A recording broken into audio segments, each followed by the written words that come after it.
항공모함을 동원한 한미연합훈련이 끝난 지 하루 만에 북한이 단거리 탄도미사일 8발을 무더기로 발사했습니다. 하루에 8발 발사한 것은 전례가 없는 일입니다. 대통령실은 김성한 국가안보실장 주재로 NSC 상임위를 여는 등 긴박하게 대응했습니다. NSC에 참석한 윤석열 대통령은 한미연합방위 태세를 강화하라고 지시했습니다. 지난달 강수량이 평년 대비 5% 수준에 그치는 등 최악의 가뭄으로 농작물 가격이 치솟고 있습니다. 감자 도매가는 1년 전보다 57%, 깐마늘은 18%가 넘게 올랐습니다. 전기차가 고속도로 요금소를 들이받아 2명이 숨졌습니다. 경찰은 전기차 배터리 화재를 진압하기 위해 이동식 침수조까지 설치했습니다.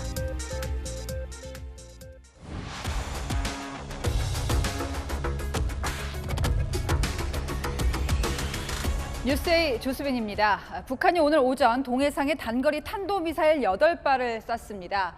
우리 해군이 미군 항공모함과 연합훈련을 한 지 만 하루도 안 된 건데요. 한미가 한창 훈련을 하는 동안 북한은 숨죽이면서 도발을 준비했던 겁니다.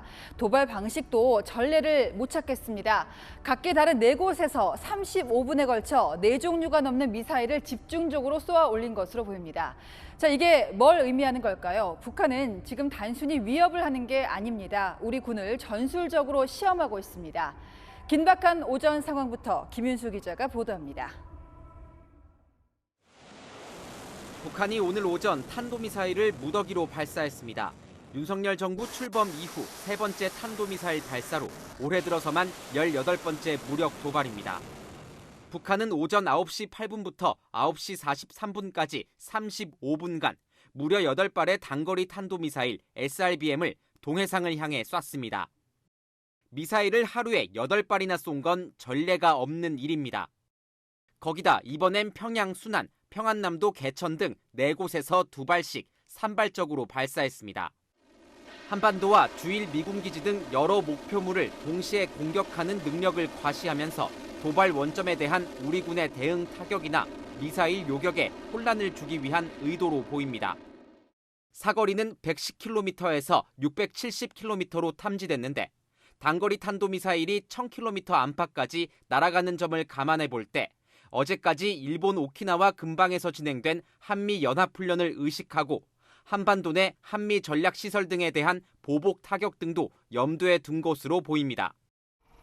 한국과 미국이 4년 7개월 만에 핵추진 항공모함까지 동원한 연합훈련을 하자 북한이 이를 견제하고 나선 것이라는 분석도 나옵니다.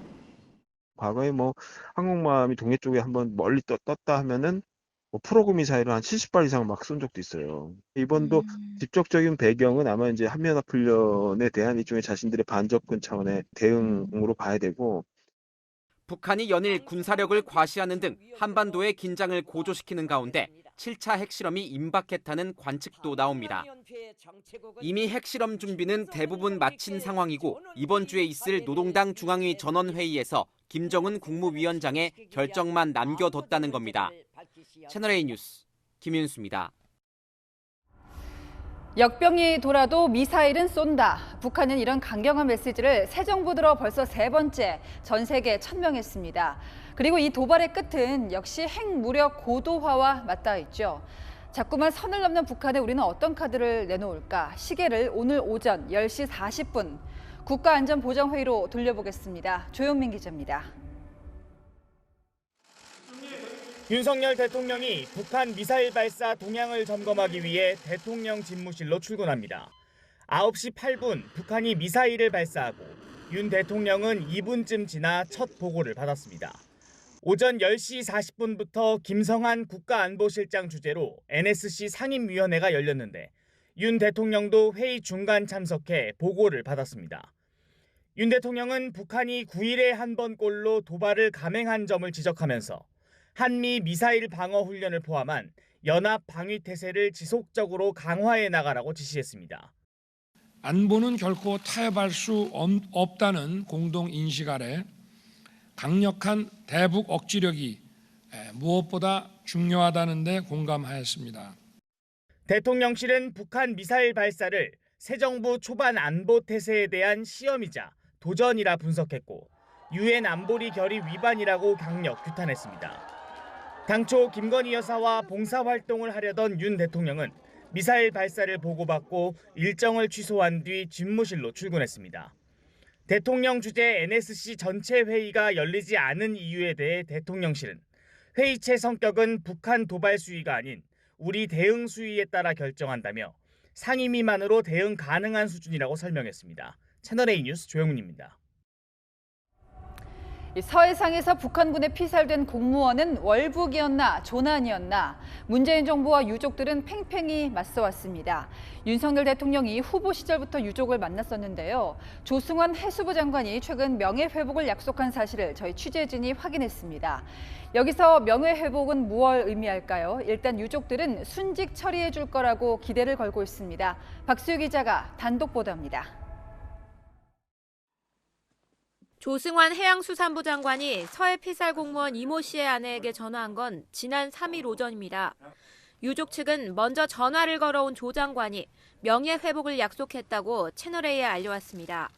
유족 측에 따르면 조 장관은 당시 전화통화에서 근무 중에 일어난 사고이고 우리 직원이기 때문에 명예가 회복될 수 있도록 최대한 도울 것이라고 밝혔습니다.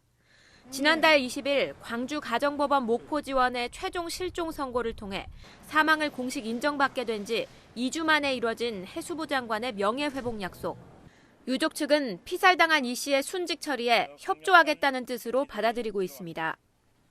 해수부도 최근 이 씨가 속했던 서해어업관리단에 판결문 등을 요청하는 등 관련 사무 절차를 준비 중인 것으로 알려졌습니다.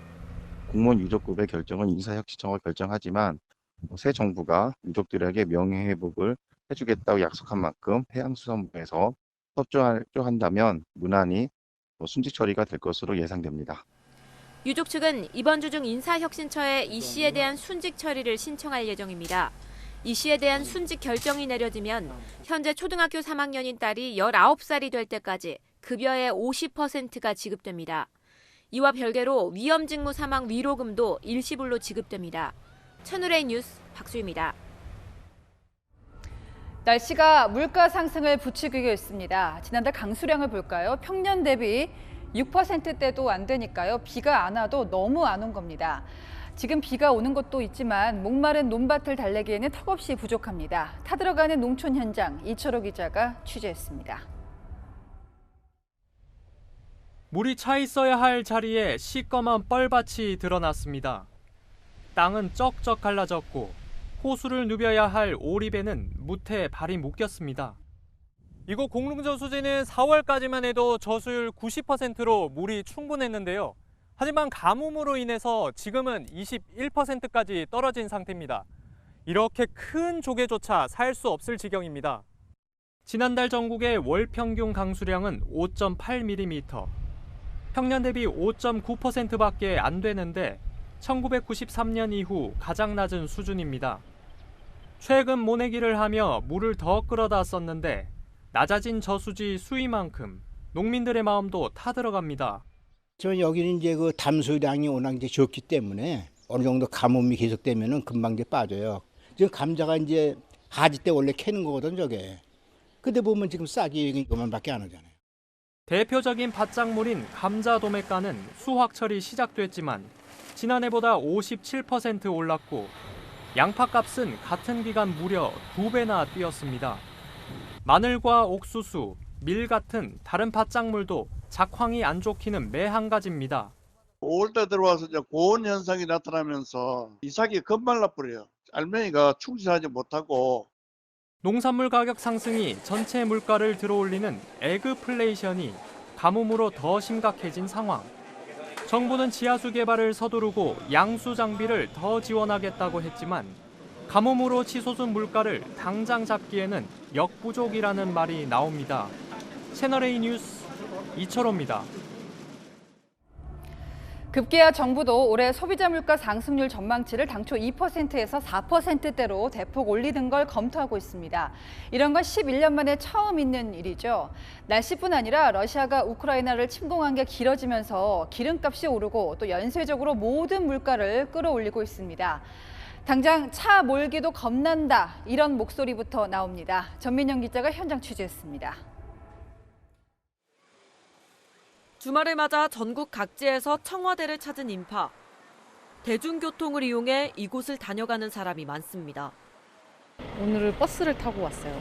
뭐 버스비는 뭐 언니랑 왔을 때 뭐 2만 원 뭐 이 정도면 되는데 왔다 갔다 기름값 하면은 진짜 뭐 5만 원, 6만 원은 그냥 나가니까.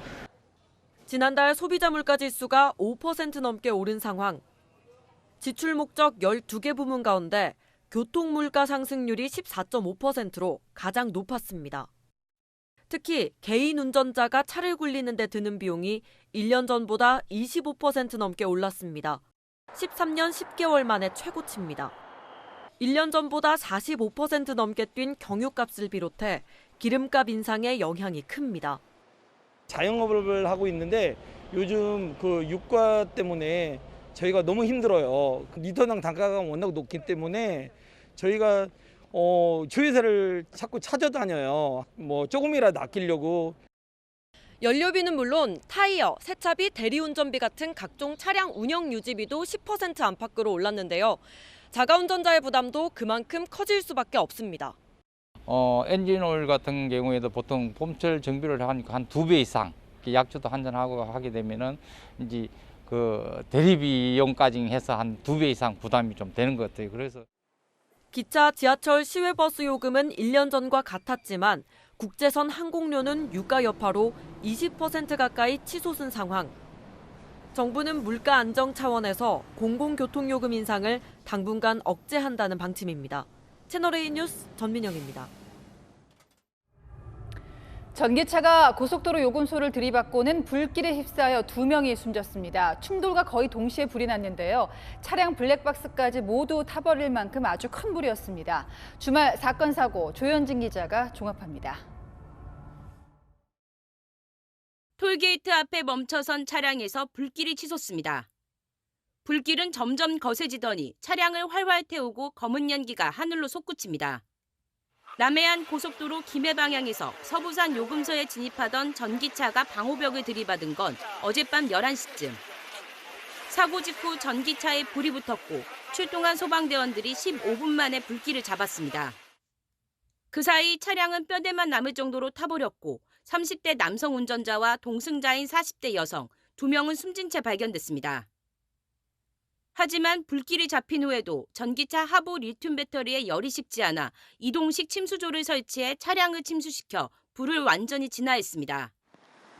경찰은 블랙박스까지 불에 타 인근 CCTV를 바탕으로 정확한 사고 원인을 조사 중입니다.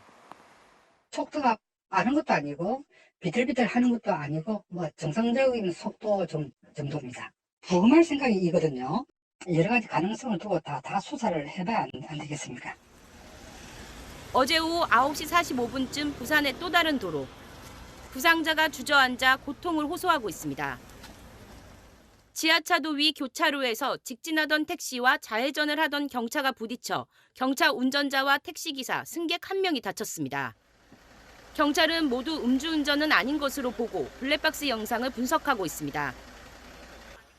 경기 남양주의 한 산 정상에서 검은 연기가 피어오릅니다. 오늘 새벽 6시 11분쯤 불이 나면서 헬기 4대와 소방대원 54명이 투입됐고 3시간 16분 만에 불길을 잡았습니다. 불이 난 곳은 민가와 떨어져 있어 인명피해는 없었고 소방당국은 산불 원인을 조사 중입니다. 채널A 뉴스 조현진입니다. 네, 갯바위 낚시 좋아하는 분들은 이번 뉴스 꼭 보시기 바랍니다. 사고가 속출하는데 지켜야 할 수칙이 많습니다. 현장 카메라 홍진호 기자입니다. 바다 낚시를 즐기러 갯바위를 찾는 분들이 많으실 겁니다. 그런데 해마다 안전사고가 끊이질 않고 있는데요. 현장으로 가보겠습니다.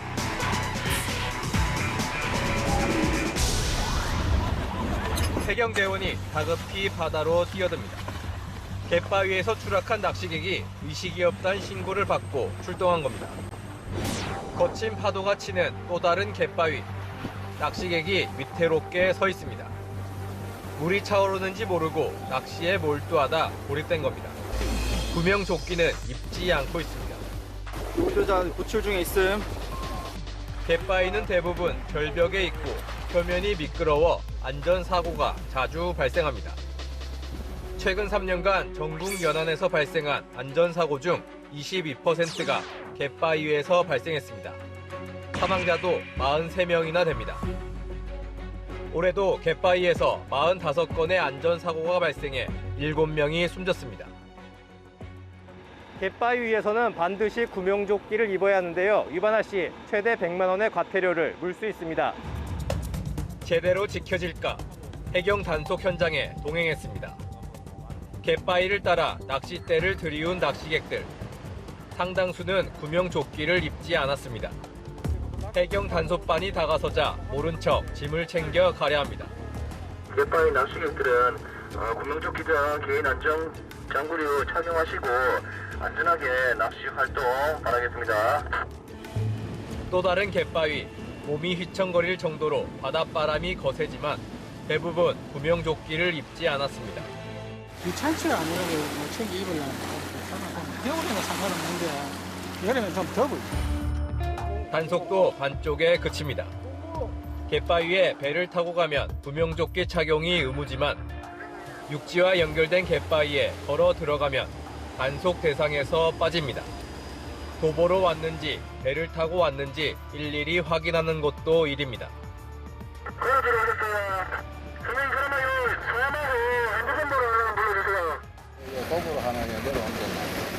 이건 낚시터가 아니라 마당인데 이건 필요가 없는 거죠. 낚시객들 민원이 많다 보니 과태료 부과는 엄두도 못 내고 계도 수준에 그칩니다. 나는 입고 있는데 저분들은 안 입어도 된다는 그 법 때문에 입으신 분들이 나는 입고 있는데 왜 저분들은 안 입고 있느냐부터 해서 이런 식으로 민원을 좀 많이 넣고 있습니다. 갯바위 낚시는 홀로 외진 곳을 찾는 경우가 많다 보니 자칫 인명사고로 이어질 수 있습니다.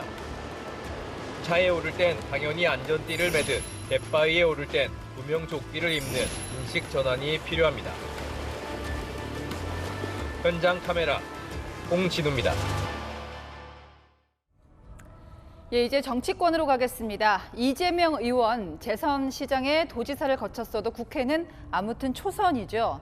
당장 이틀 뒤부터 첫 출근을 하는데요. 지방선거 책임론이 불거진 데다 후임자인 김동연 경기지사 당선인 인수위 일도 돕기로 해서 여러모로 숙제가 많겠습니다. 김성규 기자입니다. 송영길 전 민주당 대표가 사용하던 의원회관 사무실을 그대로 이어받은 이재명 의원. 아직 명패도 붙어있지 않지만 연휴가 끝나는 대로 의원실이 꾸려질 것으로 보입니다. 이 의원은 지방선거 패배 책임론이 불거지자 선거 캠프 해단식 이후 공개 활동을 하지 않고 있습니다. 국민들의 이 따가운 질책과 또 엄중한 경고를 낮은 자세로 겸허하게 잘 받들도록 하겠습니다. 고맙습니다.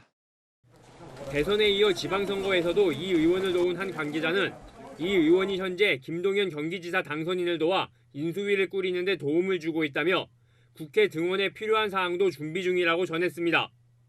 이 의원은 어떤 상임위원회에 지원할지도 고심 중인 것으로 알려졌습니다.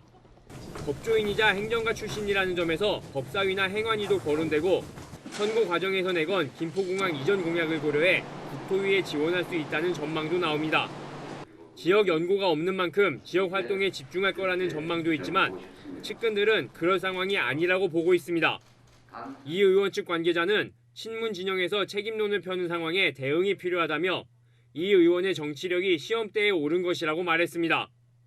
다만 이 의원이 직접 나설 경우 전면적 양상이 될 수 있어 측근을 통해 반박이 나서고 본인은 개혁 메시지에 집중할 거란 전망도 나옵니다. 채널A 뉴스 김성규입니다. 한편 이재명 의원과 보궐선거 동기가 됐죠. 안철수 국민의힘 의원은 3선으로 국회에 돌아갑니다. 내친 김에 당권에도 도전할까요? 이다혜 기자입니다. 성남 분당갑 국회의원으로 5년 만에 국회에 재입성하는 안철수 국민의힘 의원이 캠프 해단식에서 각오를 다졌습니다. 이번 승리는 국민 모두가 바라는 정치를 향해 나아가라는 명령이라고 생각하고 저 안철수는 그러한 국민의 명령을 받들겠습니다. 당권 도전 여부에는 빠른 시간 내에 말하겠다며 말을 아꼈지만 당의 지지 기반 확장에 기여하겠다고 앞으로의 역할을 강조했습니다. 제가 하고 싶고 또 해야 되는 일은 우리 당이 더 많은 국민들로부터 진정으로 사랑을 받는 당이 되고 그리고 또 지지 기반이 넓어져야 된다고 생각합니다. 공천 외에도 포괄적 혁신이 필요하다며 이준석 국민의힘 대표가 띄운 혁신위원회를 애둘러 견제하기도 했습니다. 그 혁신이라는 것에 그 선거제도나 공천만이 있는 것이 아닙니다. 정치도 함께 발전하는 그런 모습을 보여주는 정당만이 살아남을 수 있다. 안 의원은 당선 직후 감사 인사를 하다 쓰러져 쉴 때 윤 대통령으로부터 전화를 받았다며 아픈 게 아니라고 안심시켜드렸다고 전했습니다. 안 의원 측 관계자는 앞으로 의정 활동에서 성과를 보이는 것은 물론이고 초선 의원을 비롯한 중진 의원들과 교류의 폭을 넓혀갈 계획이라고 설명했습니다. 안 의원과 함께 정진석 국회 부의장, 김기현 전 원내대표, 권성동 원내대표 등이 차기 당권주자로 거론되고 있습니다. 안 의원은 내일 국민의힘 의원들과 함께 현충일 추념식에 참석하는 것으로 공식 행보를 시작합니다. 채널A 뉴스 이다혜입니다.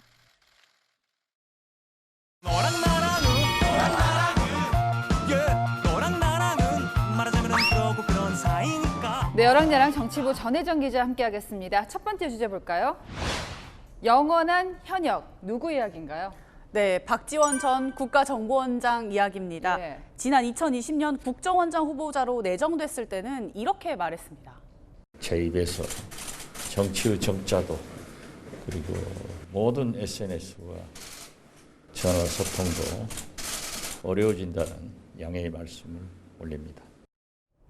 박 전 원장이 곧 민주당에 복당해서 이 정치를 재개할 것으로 보이는데요. 네. 올해 80살인 박 전 원장이 민주당 계파 갈등이 본격화되는 시점에 여의도 정치권에 다시 등장하면서 네. 역할론도 제기되고 있습니다. 그러니까 저 때는 SNS 끊겠다 얘기했는데 국정원장 임기가 끝나니까 이제 SNS로도 목소리를 내고 있죠. 네, 그렇습니다. 특히 지방선거가 끝난 뒤에는 연일 쓴소리를 하고 있는데요. 네. 이 민주당에 대해서는 2연패한 민주당은 내부 총질에 혼연일체가 되어 있다거나 너 죽고 나 살고자 한다면 3연패가 기다릴 뿐이라고 했고요. 네. 윤석열 대통령을 향해선 검찰 공화국 만드냐는 외신 질문이 나올 법한 인사라면서 과유불급 인사는 망사라고 비판하기도 했습니다. 네. 자, 그런데 이제 경력이 워낙 길고 연세도 있다 보니까 복당이 되면 어떤 직을 맡을 수 있을까 궁금한데요. 일단 박 전 원장 측근은 이 비대위원장이나 전당대회 출마는 안 할 것이라고 부인했습니다.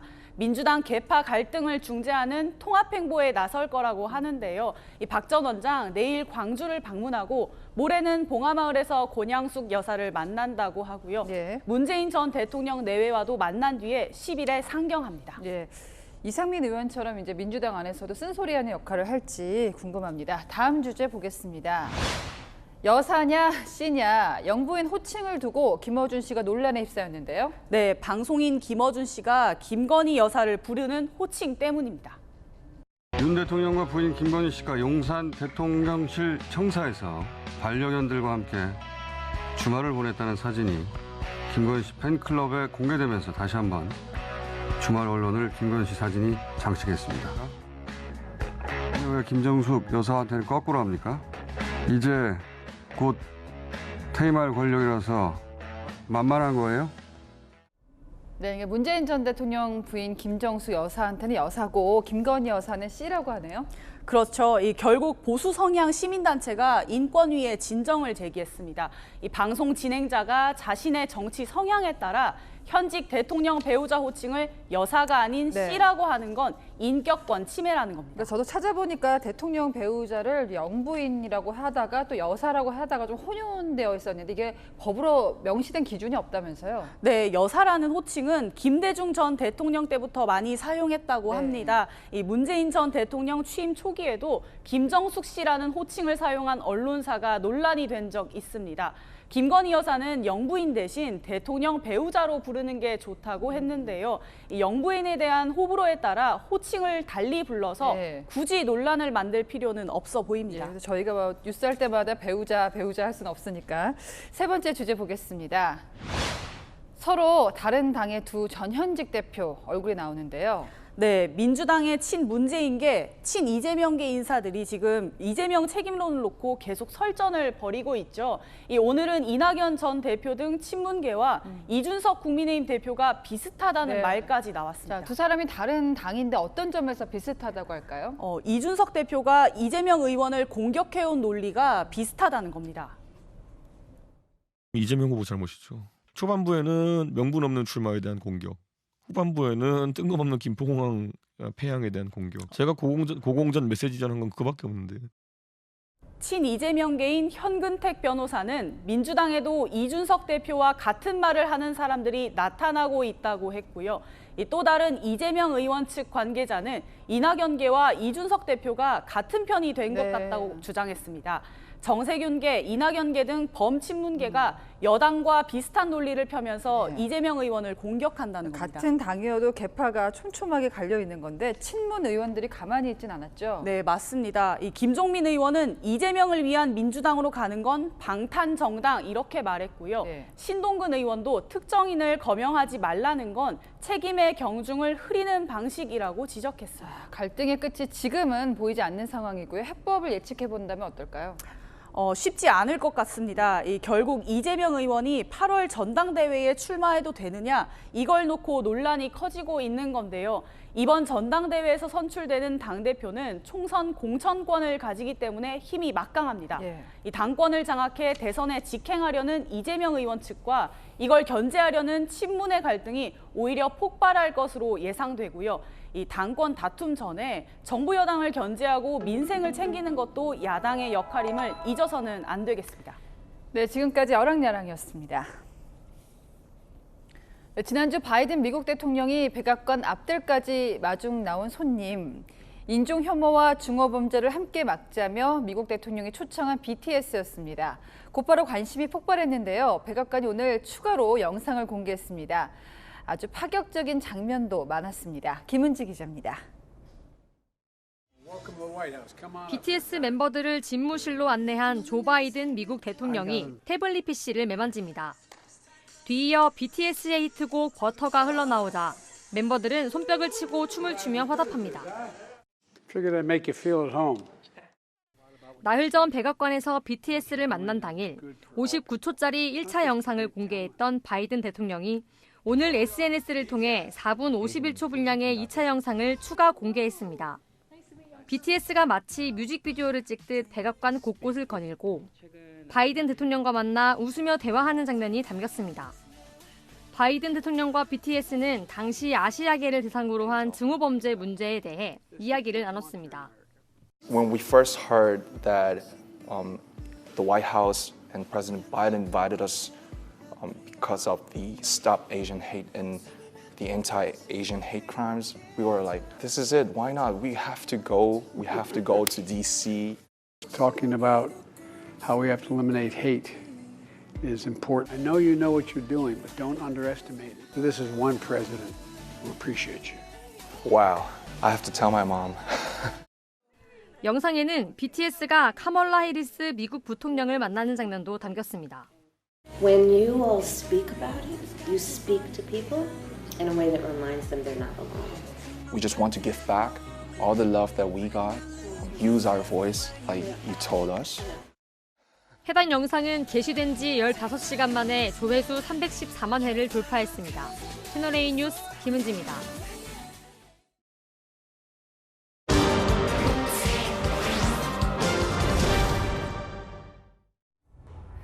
지금 세계의 지도를 펼쳐보면요. 미국과 중국이 서로 그물망을 펴놓고 자기 편을 늘리는 소리 없는 전쟁이 한창입니다. 바이든 미국 대통령이 우리 한국과 일본 순방을 끝내자마자 중국은 외교부장이 출국했습니다. 남태평양 섬나라만 골라서 방문을 했는데요. 이 방문한 나라를 쭉 이어볼까요? 태평양을 가로지르는 띠가 생깁니다. 이건 또 무슨 의미인지 세계를 보다 염정원 기자가 집중 보도하겠습니다. 6년 전 브라질 리우올림픽. 역기를 들다 주저앉고만 선수가 한박 웃음을 지으며 신나게 춤을 춥니다. 남태평양의 작은 섬나라 키리바시의 역도 국가대표 데이비드 카토아타우. 지구온난화로 숨어위기에 처한 조국 키리바시의 현실을 알리고 싶었다며 춤춘 사연을 밝혔습니다. 그의 바람대로 우리나라의 대구보다 작은 키리바시는 춤추는 역도 선수의 나라로 이름을 알렸는데요. 최근 키리바시에 다시 세계의 시선이 쏠리고 있습니다.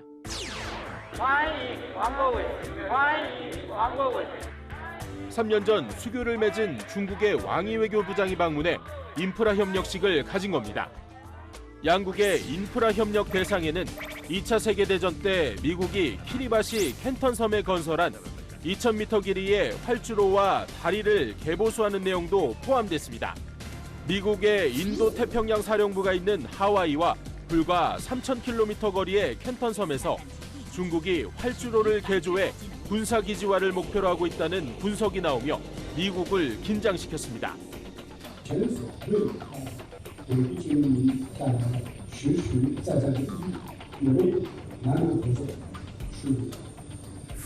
키리바시를 포함해 왕 부장이 9박 10일간 방문한 남태평양의 섬나라는 모두 8곳입니다. 한일 순방에 나섰던 조 바이든 미국 대통령이 새로운 경제협력체인 IPEF 창설, 쿼드 정상회의 등으로 대중국 포위망을 강화한 직후 중국은 그 돌파구로 남태평양 섬나라들 포섭에 나선 모양새입니다. 특히 경제협력뿐 아니라 솔로몬 제도와는 무장경찰 파견, 선박 기항 등으로 안보 협력도 강화했습니다. 미국과 뉴질랜드는 우려를 표명했고 호주도 피지의 외교장관을 급파하며 관계 강화에 나섰습니다. We have more work to do in those Pacific Islands as well. 중국이 준비했던 남태평양 섬나라 10개국과의 안보, 경제 등 포괄 협정은 일부 국가들의 반대로 일단 결렬됐습니다. To be called in to have that discussion and have an expectation that there would be a comprehensive decision or outcome was something that we could not agree to. 피지는 남태평양 섬나라에서는 처음으로 미국 주도의 IPEF 가입을 선언하면서 중국의 구상에 찬물을 끼얹었다는 평가를 받습니다. 피지 정부는 IPEF 가입 배경 등을 묻는 채널A의 공식 질의에 대해 지금으로선 답변할 수 없다며 민감한 태도를 보이기도 했습니다. 미국은 더 확장된 범위를 더 강력하게 규범적으로 제어하려는 향후 미중 관계가 또 남태평양을 둘러싸고 상당한 갈등을 겪게 될 것이다. 2035년까지 6척의 항공모함을 확보하고 대양 진출을 노리는 중국과 이를 견제하려는 미국이 남태평양 패권 다툼으로 전초전에 돌입했습니다. 세계를 보다 염정원입니다. 네, 지금 비 오는 곳도 있습니다만 한동안 덥고 습해서인지 나들이, 특히 물을 찾아 떠난 가족들이 참 많았습니다. 김민환 기자가 현장 담았습니다. 온몸이 흠뻑 젖은 아이들. 친구들과 물장구를 치더니 이어지는 물총 싸움에 웃음이 떠나질 않습니다. 사회적 거리두기 해제로 도심의 물놀이 시설들이 본격 운영되면서 이곳을 찾는 시민들도 크게 늘었습니다. 수영하는 걸 좋아하는데요. 막 수영하는 거 나오니까 좋아요. 탁 트인 야외에서 마스크까지 벗어던지니 답답함도 줄었습니다. 지난 주말 낮 최고 30도를 웃돌았던 날씨가 많이 서늘해졌지만 동심을 막지는 못했습니다. 마스크를 벗고 물놀이를 하니까 느낌도 편하고 재밌어요. 계속 움직이다 보니까 딱히 춥진 않았어요. 경기도의 놀이공원. 점심시간 전부터 주차장은 꽉 찼고 입장하려는 시민들이 끊이지 않습니다. 오랜만의 나들이에 부모도 아이도 설레기는 마찬가지입니다. 이렇게 놀 수 있다는 게 너무 많이 좋고요. 밖에 나와서 시원한 바람 쐬는 게 좋아요. 롤러코스터 타고 싶어요. 코로나 이후에는 한 번도 안 나왔다가 이제 풀려서 처음 나온 것 같아요. 적응은 못하는 것 같은데 아기는 되게 좋은 것 같아요. 지난달 길 안내 애플리케이션에서 전국의 테마파크형 놀이공원을 목적지로 설정한 횟수는 50만 건에 가깝습니다. 지난해 같은 기간보다 60% 급증한 겁니다. 전국 지방자치단체들이 거리두기 해제 이후 물놀이 시설을 속속 재개하는 상황. 서울시도 코로나 때문에 지난 2년간 폐장했던 한강공원 야외 수영장 6곳을 이달 말부터 개장할 예정입니다. 채널A 뉴스 김민환입니다. 이렇게 외부 활동이 늘면서 한강변에 쌓인 쓰레기가 눈살을 찌푸리게 합니다. 달리면서 쓰레기도 줍는 플로깅족이 있는데요. 환경의 날에 이혜주 기자가 만났습니다. 초등학생부터 애완견과 함께 나온 시민들까지 한 손에는 집게, 다른 손에는 2.7리터짜리 봉지를 들고 한강변을 따라 걷습니다. 길에 버려진 과자를 발견한 아이가 뛰어가 큰 집게로 힘겹게 집어올려 봉투에 넣습니다. 또 다른 이는 한강변 돌틈에 낀 비닐도 찾아 수거하기도 합니다. 담배꽁초가 많은 것 같고 약간 자잘자잘한 쓰레기가 있는 것 같아요. 이들은 환경의 날을 맞아 달리거나 산책을 하며 쓰레기를 줍는 플로깅을 하기 위해 모였습니다. 제가 직접 쓰레기를 주워봤는데요. 10분 만에 이렇게 한 봉지 가득 찼습니다. 자세히 보시면요. 이렇게 맥주캔에 마스크, 심지어 양말까지 버려져 있습니다. 시민들이 수거한 봉투에도 빨대와 페트병, 스티로폼, 일회용 플라스틱컵, 골프공 등 다양한 쓰레기가 들어있습니다. SNS 볼 때는 뭔가 사람들이 깔끔하게 치워서 뭐 쓰레기가 별로 많이 없는 것 같기도 했는데 지금 직접 해보니까 엄청 많은 쓰레기가. 직접 참여하면서 느끼는 게 아이에게 더 보람되고 많이 깨달음을 줄 것 같아서 같이 참여하게 되었습니다. 환경에 도움이 되는 것 같아요. 참석자들은 깨끗해진 걸 바로 확인할 수 있는 것도 플로깅의 장점이라고 전합니다. 채널A 뉴스 이혜주입니다. 20년 전 오늘 동아일보 일면 기사입니다. 전날 저녁 한국 축구가 역사적인 월드컵 첫 승을 거두면서 온 나라가 열광의 도가니였죠. 이때만 해도 이 열기가 무려 4강까지 이어질 거라고 예상한 사람은 아마 없었을 겁니다. 그렇게 역사가 된 2002 월드컵, 그때 올스타들이 오늘 다시 축구장에 섰습니다. 정윤철 기자입니다. 20년 전 불굴의 투지로 4강 신화를 이뤄내며 온 국민에게 행복을 선사한 태극전사들. 히딩크 감독과 선수들이 다시 모였습니다. 한일 월드컵 20주년 기념으로 유소년 선수들과 이벤트 매치를 펼친 겁니다. 2002년 월드컵 멤버들의 몸놀림은 예전 같지 않았지만 최선을 다하는 모습으로 큰 박수를 받았습니다. 현역 시절에 비해 스피드가 떨어졌고 개인기도 어설펐습니다. 골키퍼 김병진은 어설픈 펀칭으로 골을 내줬습니다. 하지만 쓰러질지언정 결코 포기하지 않는 열정은 그대로였습니다. 세월 앞에 장사 없다라는 말이 또 이런 데서 생각이 나고 열심히 또 이렇게 골든에이지 어린 꿈나무들을 상대해주는 모습을 보면서 또 한 번 멋있다고 느꼈습니다. 한일 월드컵의 명장면 중 하나인 포르투갈전 박지성의 결승골. 박지성이 골을 넣은 뒤 히딩크 감독에게 달려가 안겼던 이 장면을 오늘은 꾀돌이 이영표가 재현했습니다. 중거리포로 골망을 흔든 뒤 히딩크 감독을 끌어안은 겁니다. 박지성은 무릎 상태가 좋지 않아 경기를 뛰지 못했습니다.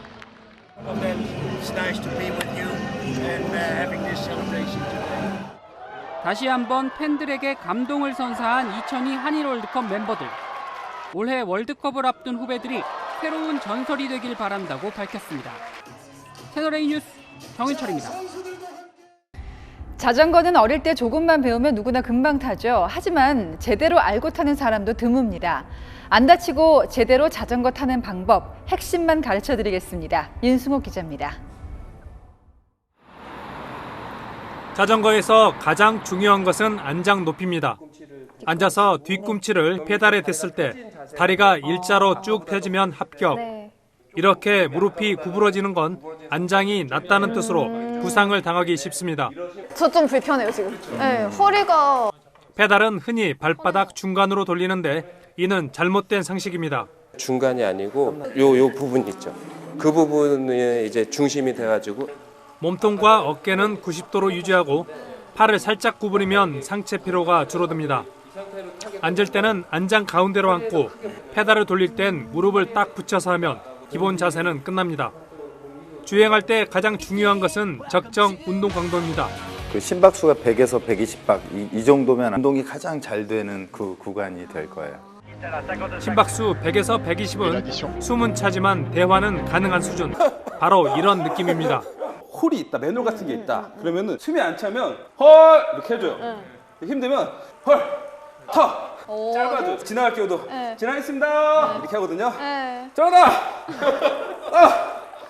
적정 심박수를 위해서는 기어 조절이 중요한데 페달 회전수로 판단하면 쉽습니다.